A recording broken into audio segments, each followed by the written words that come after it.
like to welcome you to our sixth webinar in our webinars for education series about traumatic brain injury and students. Nova Adams is back with us today. Nova has a bachelor's degree in speech and language pathology and a master's in special education. She's worked in the public schools as a speech language pathologist and has been at Madonna Rehab Hospital for over 25 years. She works as a teacher in a therapeutic learning center, which is kind of like a one-room classroom, and also acts as the educational liaison at Madonna, working with schools, parents, and patients in planning for school reentry after a student's illness or injury. She is also certified by she's certified brain injury specialist as well. So I am going to turn things over to Nova here.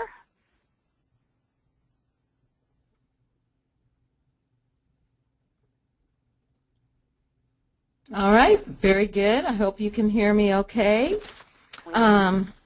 Thank you for being a part of this this webinar, and this is kind of a continuation from the last presentation I gave, and you'll see the beginning of that presentation also in this presentation. I'm going to skip through that part that I presented last time and get to the areas of, you know, strategies and deficit areas after TBI. And I just kind of want to start off by saying, although, you know, this is directed for students with traumatic brain injury, many of these strategies can be used for any of our students that have had any kind of encephalopathies, you know, like viral or bacterial encephalopathies that affect the brain.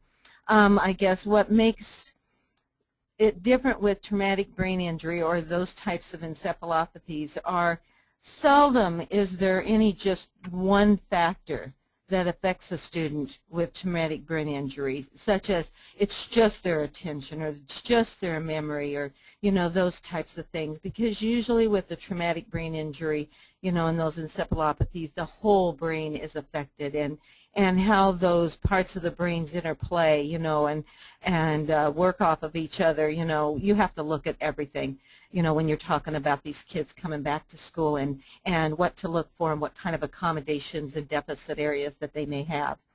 When our team completes, you know, a school meeting and we go through that checklist, and I'll just kind of, you know, go through, now let me get to it. This checklist that we complete with the school, really what we try to do is we try to address all of the areas of language, their language functioning, their memory, their attention, their executive functioning, their processing, behavioral, social emotional skills, and visual perceptual skills. And those are really the areas I'm going to address today. And it's just going to kind of jump in here, but I'm going to just preface it with saying, you know, when we have our students coming back into the classroom, you know, and I spoke of this last time, our students are starting to return to the classroom earlier and earlier after whatever event it was they have, traumatic brain injuries, you know, viral encephalopathies, any of those types of things. They're really starting to come back to the schools much, much earlier than they ever have before. So we really have to take a look at, you know, our programming and how we plan for these students coming back into the school, and really do some pretty creative programming with them so they will be successful, you know, when they come back to the school environment, because most of the time our students are really going to still be in the recovery, you know, phase when they come back to school, and could be in the recovery phase for a long period of time, you know. So, you know, the school, it's up to the schools. Yeah, that student may be having medically based outpatient therapy, you know, but as far as the classroom participation and what's going on as far as their academics, you know, it's going to be the school that's going to be the ones responsible for that. So, you know, having to do some pretty creative programming, you know, and really taking a look at, you know, where the student is at this point in time, you know, what our expectations are initially, and where we want to move the student to, get to, in the future. And what I really try to do is, when we talk about our students going back to the classroom, identifying in what ways are we hoping we can get them back into the classroom setting or the school setting, but then really sitting down and identifying, and looking at the student, what does it take? What skills does this student need in order to go back into this, particular class, like a math class, or a reading class, or a social studies class, almost doing a task analysis, because if we sit back and we think, of all the skills it takes to be successful in a classroom setting without accommodations, there's a lot of skills, and, there's a lot of skills that these students are lacking. And that's kind of what I'm going to talk about today, some of those skills that we see that are affected, after a brain injury, and some of the accommodations that can be made, because of those injuries. And I'm sorry, but I left out for some reason there is not a first slide here, but one of them is language. The first one I have up here is language.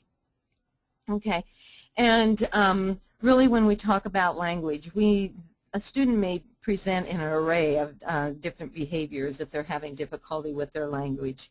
They could demonstrate difficulty with comprehension of written language, spoken language. They may have difficulty with expressive language. Maybe they have the reduced ability to process lengthy information that they either hear or read. They may have difficulty following complex conversations, between their peers in the academic setting. They may have word retrieval deficits, such as an aphasia where they can't remember the words that they're, wanting to use. Also, that may appear in their written and their spoken language.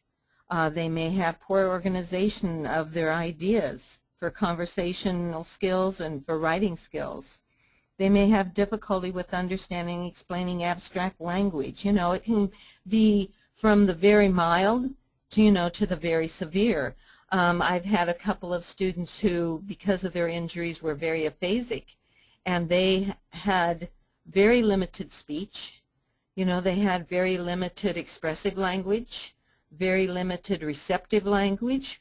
What do you do with a student, if they're going back into the school setting and they have those deficit areas, and I would really say, if you suspect, at all, if a student is having some language difficulties, some speech, be sure and get your speech and language pathologist involved, from the get-go. They can really help you out in understanding where that student is at as far as their language skills go. As far as some of the accommodations, and now I get into the first part here, is, sometimes you have to teach the students to do some of these things, and sometimes they'll, they're kind of strategies in some ways also. So keeping in mind, most of these students will not be able to do these kinds of things, ask for help, like ask for repetitions. It's going to take some practice on somebody's part at school to teach them, well, when this happens, this is what I want you to do, and actually practice. They talk about strategy instruction, and you really have to sit down and teach and use a lot of guided practice and help the student understand when to use the strategies, so it's not going to just be, well, if you're having trouble and you need the teacher to repeat it, ask the teacher to repeat it. It has to go way beyond that. So, asking the teacher for repetitions, paraphrasing the information they've heard, or read it and put it in their own words. Use note-taking of the key ideas to assist with encoding and understanding. For word retrieval, one of the strategies would be, to visualize a picture, or to spell the word, or talk about, the word you're trying to use. Just consider various association categories that will help the student come up with the words they want to use. For reading, using line guides or print blocker to cover parts of the page, strategies for reading comprehension, any of those kinds of things that you can do, as you would do with your other students, but you probably have to break it down more, some of those reading comprehension strategies. As far as writing, breaking the task down into smaller, more precise expectations, using a graphic organizer that really spells out what does the teacher want here. Just really making everything in manageable parts. Okay, a lot of our students that have difficulty with the language, you really have to sit down and use that concrete language. Abstractions are very, very hard for these students, to recognize. The inferred information is very, very, very difficult.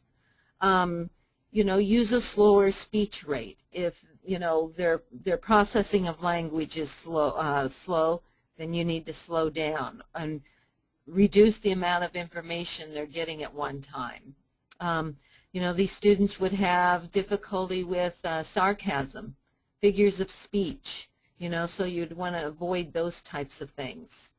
Allowing sufficient time for responses, so they can process that language that they've been given and then be able to formulate, verbal responses. Always eliminating auditory distractions, those types of things.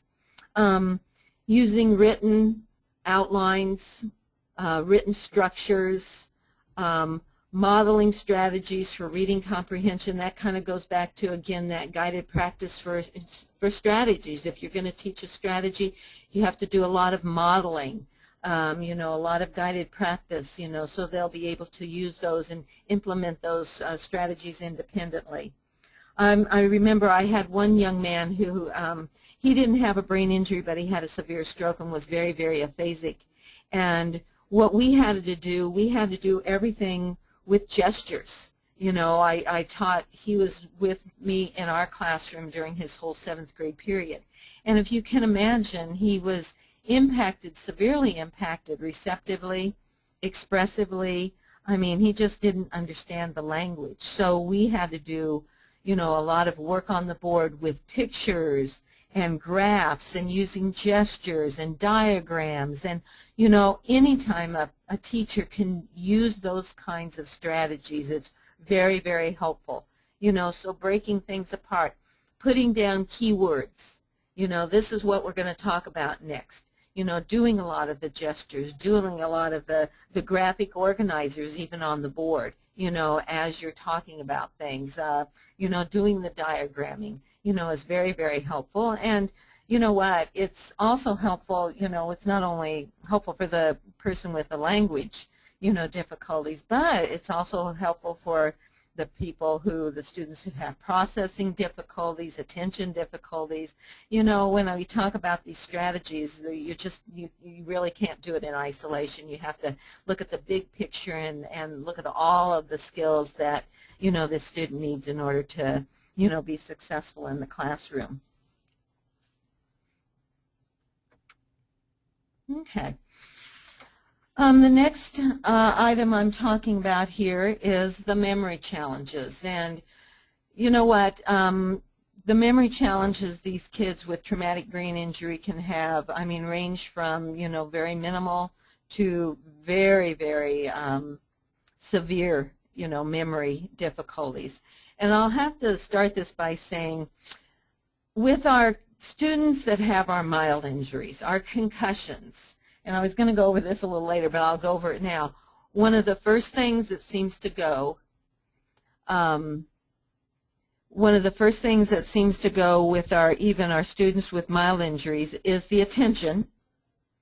And if you're having some difficulty with attention, obviously it may look like a memory problem because you're not, paying enough attention to be able to process the information and then being able to remember it. So, they really go together, hand in hand. But, there's also those patients that really just have severe memory problems. So, keeping that in mind, looking and making sure, is this partly an attention problem too? Some of the things we see, with our students, some of the telltale signs, that they have some memory challenges, might be difficulty recalling information that was recently discussed. But you can see how that also might be an attention problem. Difficulty remembering recent events from earlier in the morning, yesterday, last week. Well, and you can see if they're having difficulty with remembering events, you can almost bet they're going to have difficulty with remembering, new information that they've been taught, new processes that they've been taught, for instance, in math.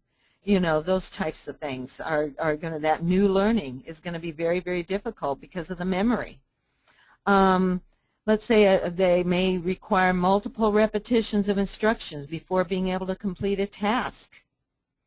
They may have difficulty finding their way around school. I remember one young man that we had, and he went back to school when he was in 4th grade, and he had a very structured environment, and he had severe memory problems.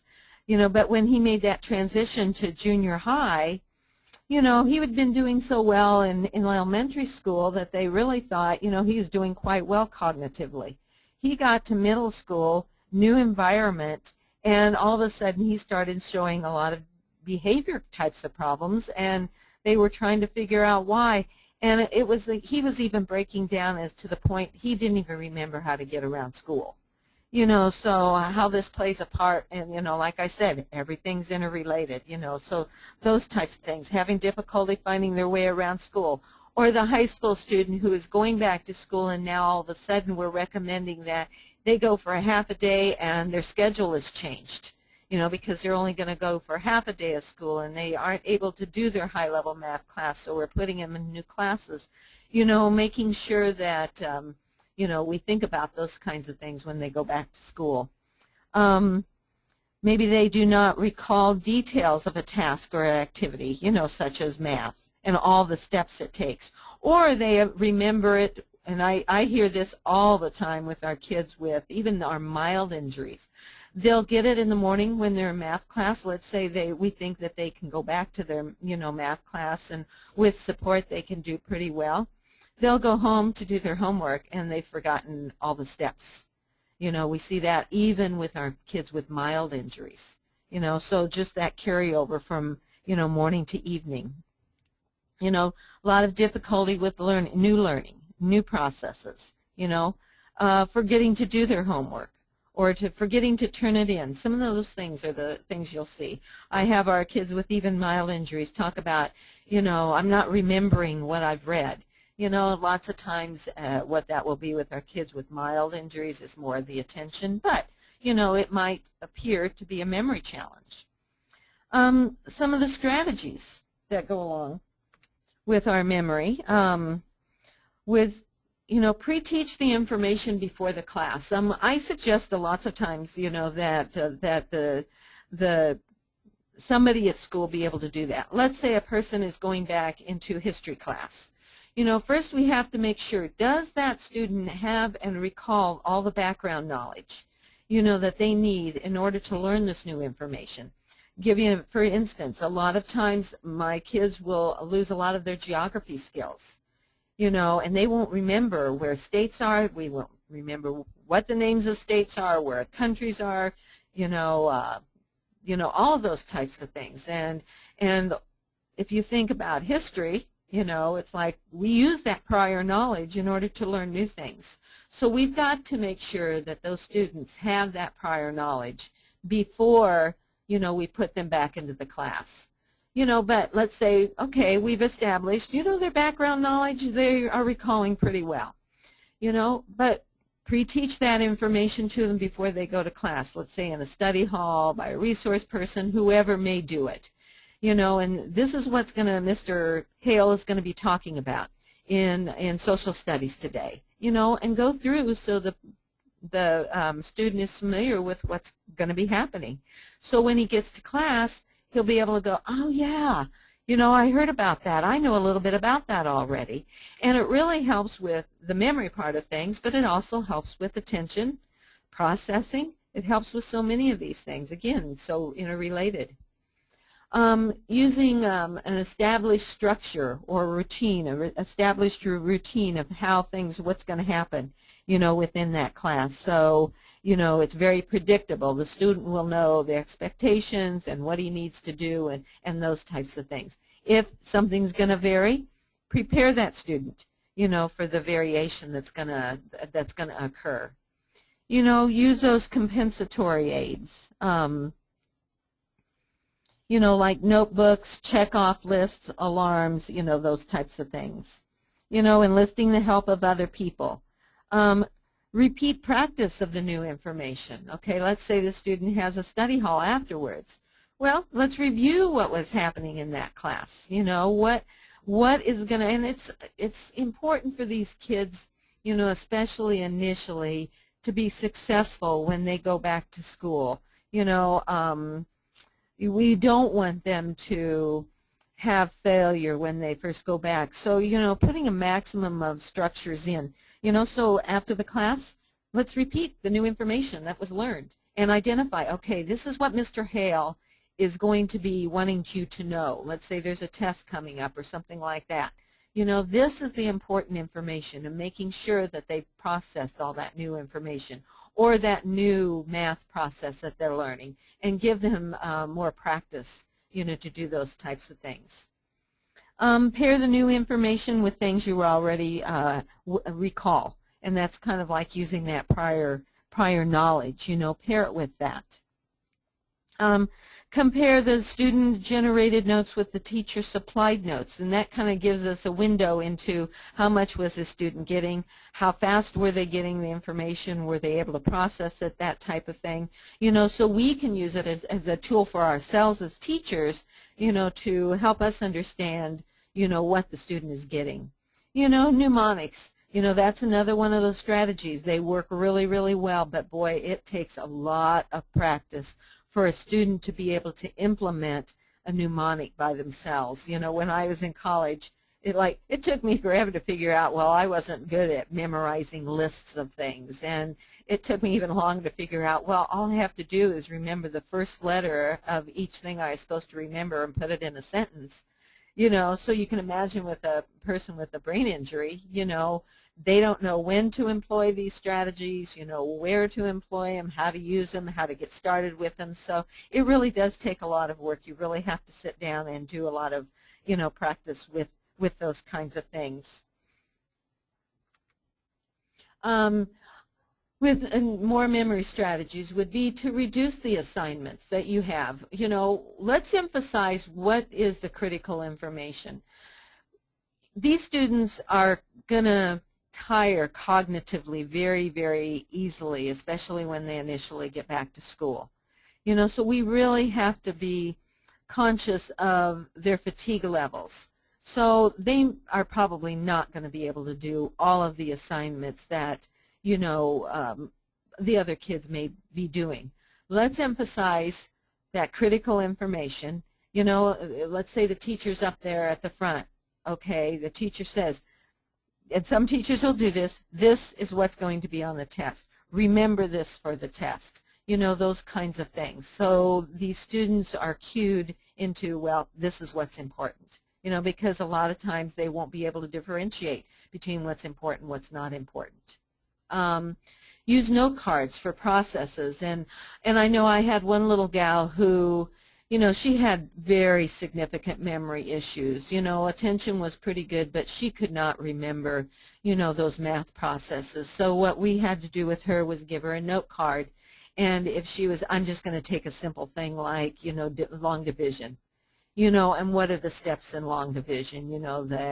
The mom, divide, dad, mom, sister, brother kind of thing, but have that written on a piece of paper next to her so she could refer to it, initially. Hopefully as a student gets better, you can pull back on some of those, compensation techniques, but initially what we say is provide a wealth of compensation and strategies so these students are successful when they go back to school. Lots of repetition for new learning. We kind of talked about that.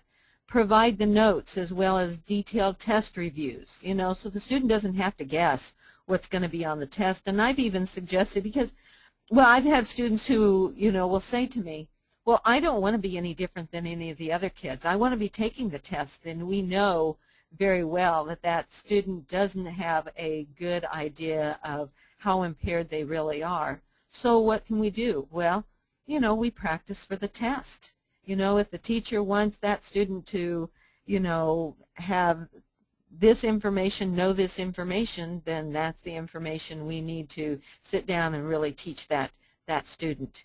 Don't make it a guessing game for them. Multiple teaching opportunities, again, repetition. Use some technology. And this morning I had a young man come in, and he would not be able to, well, he had some memory problems. He perceived them as memory problems. I think it was more of an attention and processing. And he was like, well, I'm having difficulty with, keeping up with the lecture. Well, provide the notes for the lecture. That's one thing. But in his case, he was having trouble with the attention, too, so he would kind of zone out. So what I said, well, let's try the Smart Pen, the LiveScribe Smart Pen, where you take the notes and then you put your pen back on the paper and you'll hear the lecture again. So we're going to try some things like that. Frequent teacher summarizations during the lectures. I mean, a lot of these things good teachers do anyway, but they're so very important for these kids. Provide written and verbal instructions so they won't, get ready to do the task and they're like, okay, what? How was I supposed to do this? That type of thing. So, okay. Okay, attention challenges. Now, like I said, in so many cases, even with our very mild concussion, with those injuries, that's probably one of the top difficulties our students have. So you can imagine if our kids that have attention problems, that have just a mild, a concussion, and they're experiencing significant attention problems. Think about our attention problems for our kids who have very significant brain injuries or encephalopathies. It can be, really impact them. They may have short attention spans. You may notice that they're distractible.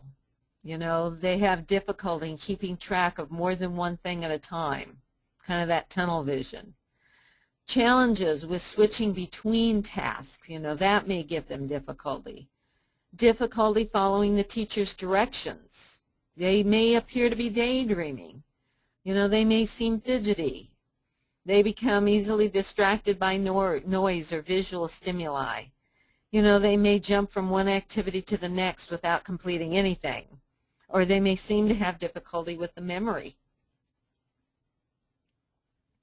There was one I wanted to go back to. Yeah, I had one little boy I remember one time, and, he had very, very poor attention, but he knew, it was really funny because he knew that if he wasn't looking at the book, it did appear that, he would be daydreaming. And he knew he wasn't supposed to be daydreaming, but so he would look at the book.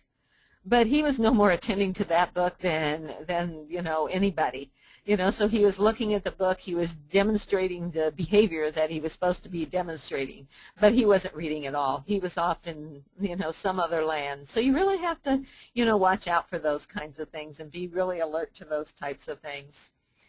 Some of the strategies that are used for attention, and there's lots of different kinds of attention. There's, divided attention and attention where you have to sit there for a long period of time and, attend to something, all those different kinds of things. So look at, the skill and look at the activity in the classroom and what kind of attention is being, the student is being asked to demonstrate. But, just some of the strategies, prepare to pay attention. The teacher can say, okay, be ready to, write this down. This is really important. Going over this as a student, just making sure that they're ready, to pay attention. We say our students with the brain injuries need those frequent breaks. I mean, because their ability to attend for a long period of time is so reduced. So making sure that they do have to do have to attend in smaller increments. And as they improve, then you can build up on the amount of attention, that they're required to, provide. Focusing only on one thing at a time, and helping them do that. That's that multiple, being able to attend to multiple things is difficult for these students. So, being able to focus on one thing at a time and really structuring the class so that's what's happening. Structuring the environment to minimize those distractions. Problem solve, a plan to address, their inattentiveness. You can have, a lot, in strategy instruction, those types of things, making them aware of, when they have a breakdown in their attention. That's kind of a high-level skill, probably you wouldn't want to do initially, but it's something, if they're having some difficulty with attention, if they have a beep that goes next, off next to them and they ask themselves, was I paying attention? Some of those kinds of things. As they improve and get better, problem solving with the student, what can you do that, you think would help you pay attention? Here are some strategies. Let's give them a try, those types of things. Definitely schedule those frequent breaks, brief breaks, water breaks, getting up, moving around, for our kids that have some sensory issues, with attention, doing some heavy lifting, those types of things.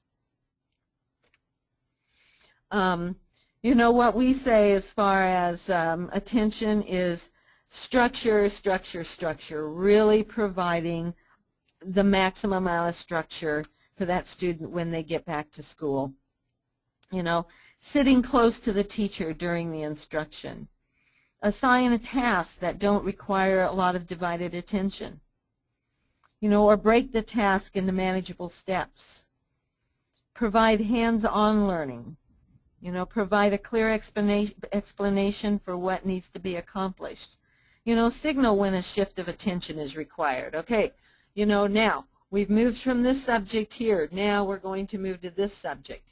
Those kinds of preps, that you can provide a student to help, them with their attention. And if they're not attending, coming up with a plan that will help them, like, well, they need to take a break. What are we going to do when they have attention breakdowns? And making a plan, a specific plan. So we're not only talking about, for the, provide a lot of structure for the student, but really making a very structured plan, that the teachers and the school personnel can implement, and what is the plan when there's a problem with attention? What is the plan for when we see there's memory difficulties? Really sitting down and planning all of that out ahead of time.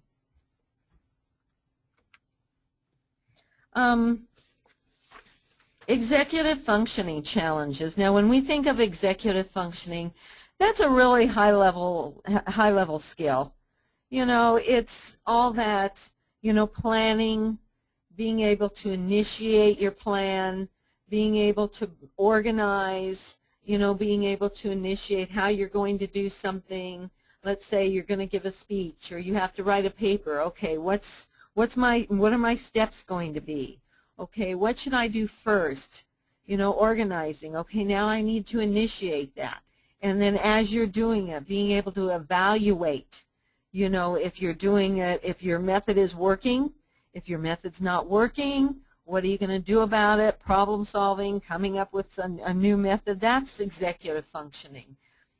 So many of our students will, with our injuries, will just show poor initiation. They can't get started. I remember we had a couple of instances.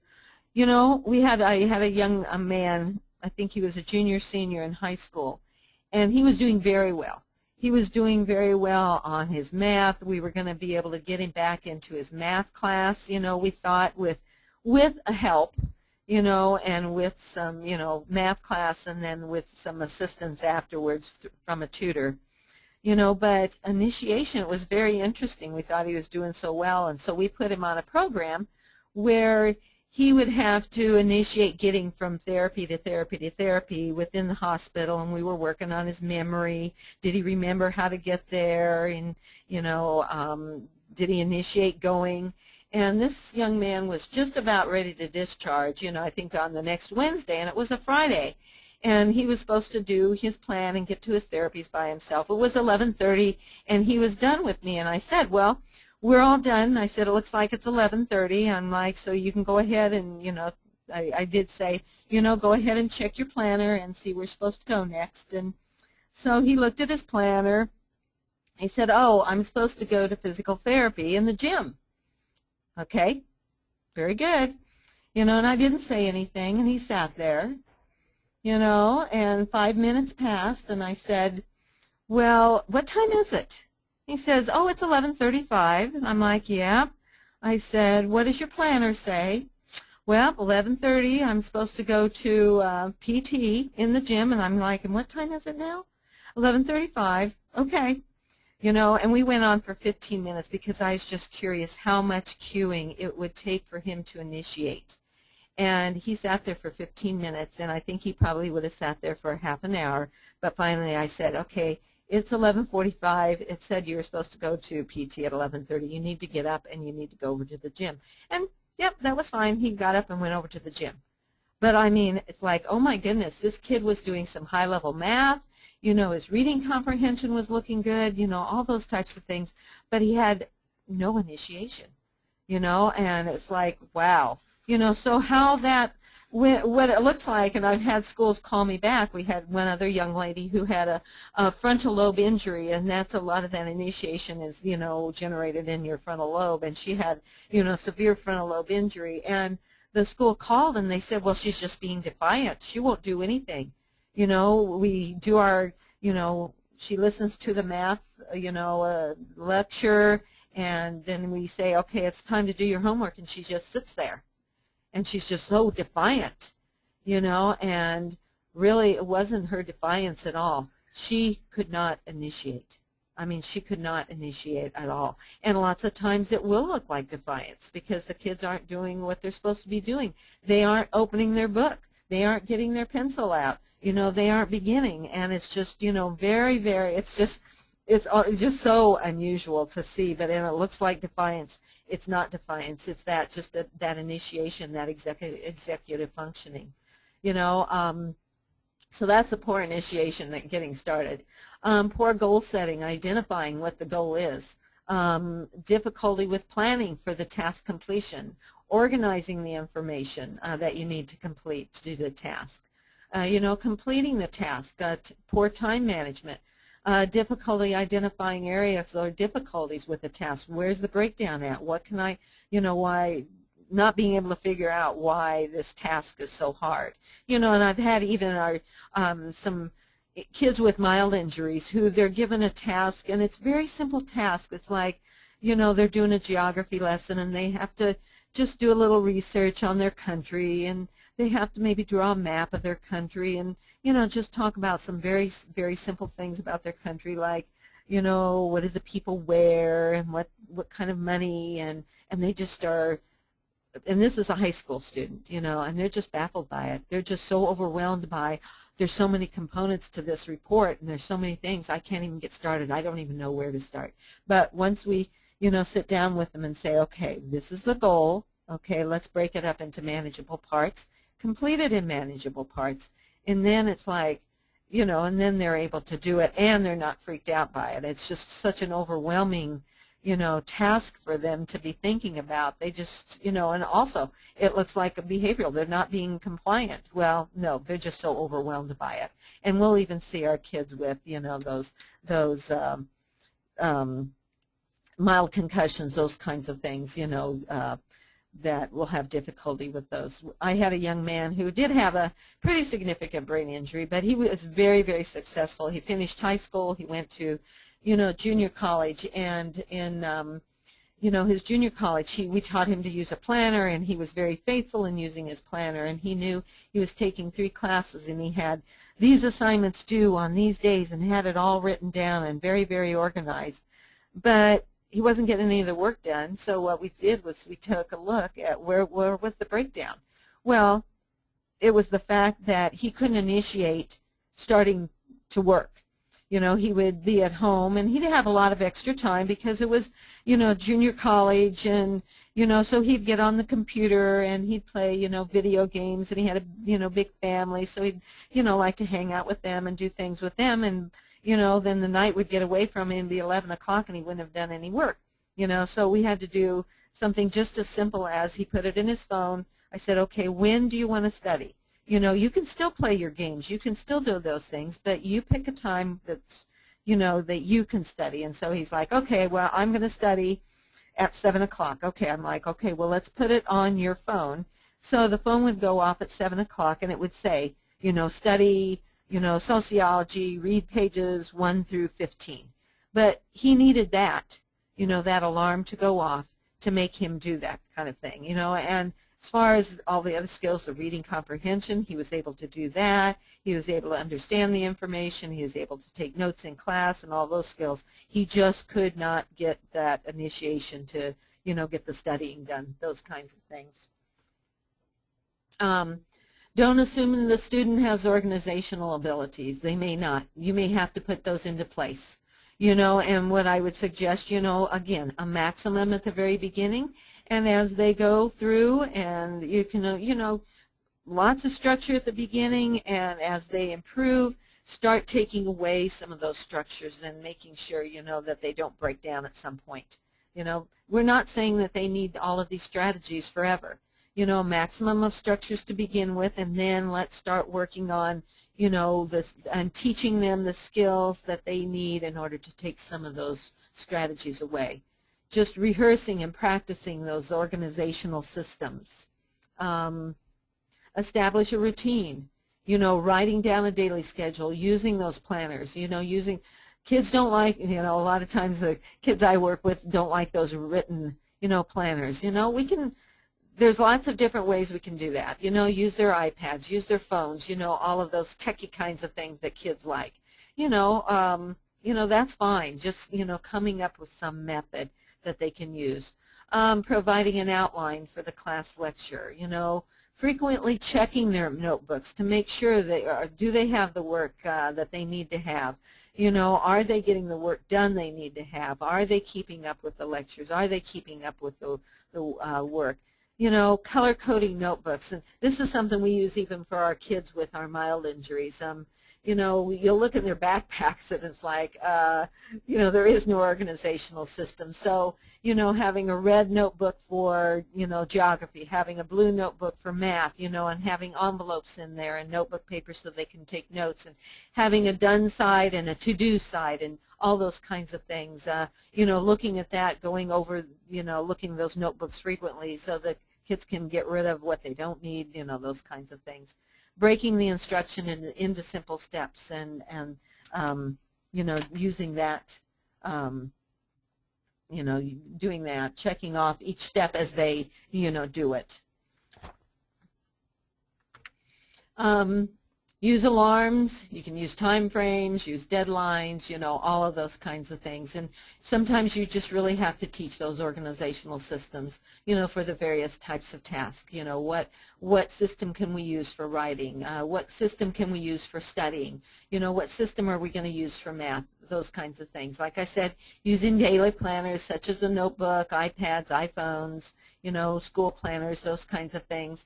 Assist in the long-term planning for lengthy assignments, because lots of times these kids aren't going to be able to break those apart themselves. You know, you have to help them with that. You know, identify that one person to help coordinate that schedule and homework at the beginning and at the end of the day. And this we really ask our schools a lot to have somebody that can meet that student at the beginning of the day, especially when they initially go back. You know, go through, this is what your schedule is for the day, okay, and this is what's going to be happening in this class. And then you're going to be going to Mr., you know, Hale, and you'll be working on this, and then after that, okay, then at the end of the day, you know, meeting with that person, okay, and really helping them become organized. Okay, do you have any homework? Okay, what did you do in this class? Let's look at your binder. You know, is there work in there to do? You know, those kinds of things. We've had that, a person at the end of the day do that. Some schools will have a study hall where, you know, they've asked one person to be, you know, the coordinator of that type of skill, you know, working with the student on a daily basis, you know, and like I said, you know, creative programming, do it in a way that will work for, you know, your school, you know, your student, your teachers, that type of thing. Okay. Speed of processing challenges. You know what? Even our kids with the mild injuries have the difficulty with the speed of processing. It's probably one of the top three, even with our kids with mild. The attention, the memory, and the processing speed. They just can't keep up. They look blank in class. They have trouble following multi-step directions. You know, they're missing chunks of information. They take a long time to answer questions, you know, because they're probably sitting there processing what you've asked of them. Or they're very slow in reacting to the instructions. You know, it takes them a while to respond, you know, to, okay, get their book out, those kinds of things. You know, they take a longer time to complete worksheets and tests, those types of things. Multitasking is much more difficult because there's just so much processing going on. You know, if you think about, you know, what goes on in the classroom and how many of these skills, you know, a person needs, you know, that speed of processing, you know, if they, for instance, if you're in a history class and the teacher has a PowerPoint up there and you're expected to listen to the teacher, process that information in a timely manner, but also you're supposed to be looking at the, you know, the PowerPoint up there, processing the information and having to write down the information. It's like, oh my gosh, that's so many skills. You know, that's really hard. So, you know, just keeping those kinds of things in mind. You know, some of the accommodations, you know, allowing sufficient time for the completion of work. You know, eliminate time requirements in class. You know, eliminating those time requirements for the tests. Provide instructions one at a time, making them clear and simple. Provide copies of, you know, what the steps are, what the instructions are, what the assignments are, those kinds of things. Just check often for understanding because we don't know. You know, if it's a, you know, if it's processing, is it attention, is it memory? You know, we don't know where the breakdowns occur. So I always check, you know, with these students to make sure that they understand. You know, providing the appropriate wait time, you know, at least 5 or more seconds because they may just be processing that information. Or let's say you know, they want to be called on in class, but they take more time. Give them the question before class and say, hey, we're going to be talking about this, and here's the question I'm going to ask you. So they'll be prepared, you know, and not put on the spot. You know, provide a copy of the lectures or the outlines ahead of time.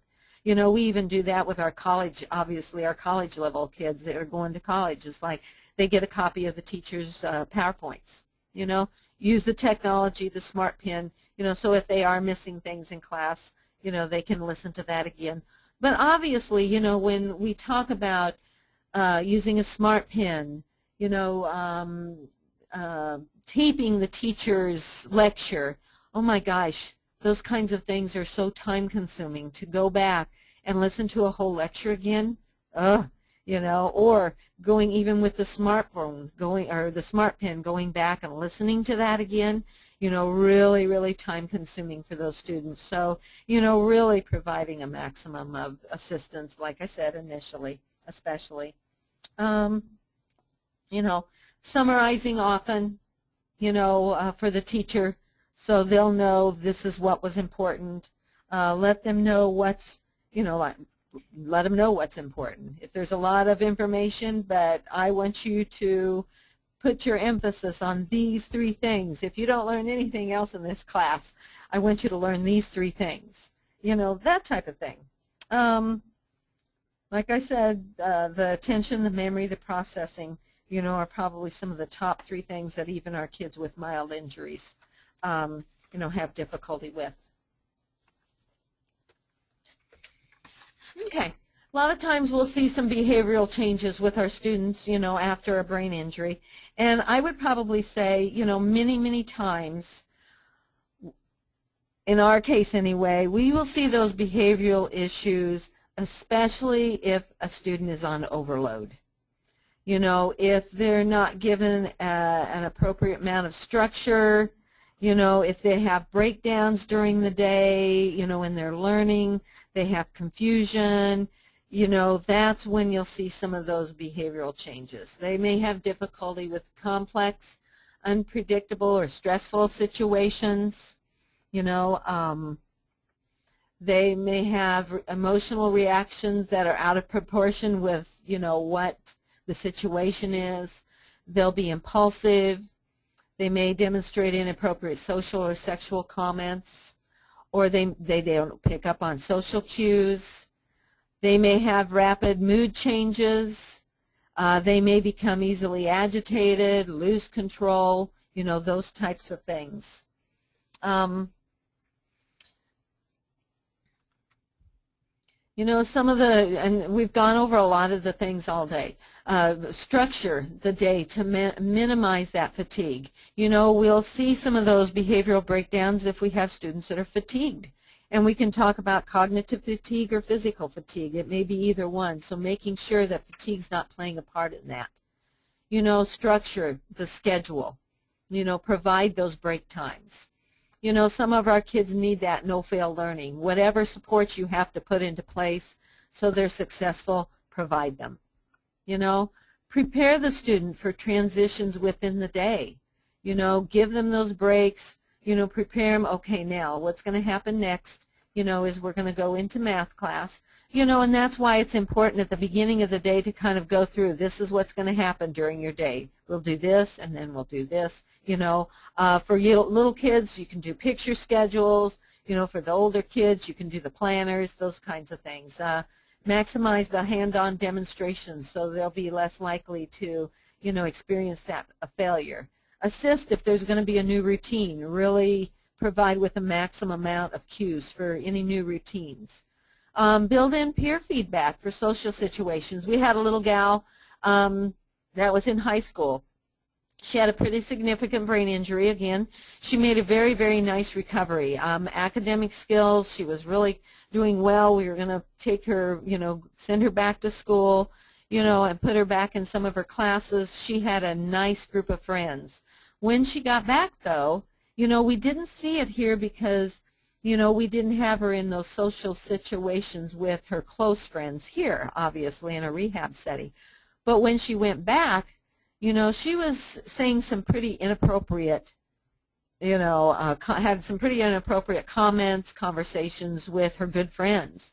She was starting to lose those friends, and we knew that this would be a possibility. So we had talked with her mom beforehand and said, listen, if she starts doing this kind of thing, you really need to employ the other parents of her good friends and her good friends and give them a strategy of what to do, and that it's okay for them to provide feedback to her, and that's exactly what they did. The mother talked with the parents. She talked with this gal's good friends. They implemented those strategies and, told her, what was wrong with what she said and give her some pretty, concrete feedback. And things went much, much better after that. And it was just, it was a real learning tool when she heard it from, those friends that she really trusted. So it was a very good strategy for her. But, doing those kinds of things and having something built in, and providing that education to those peers ahead of time.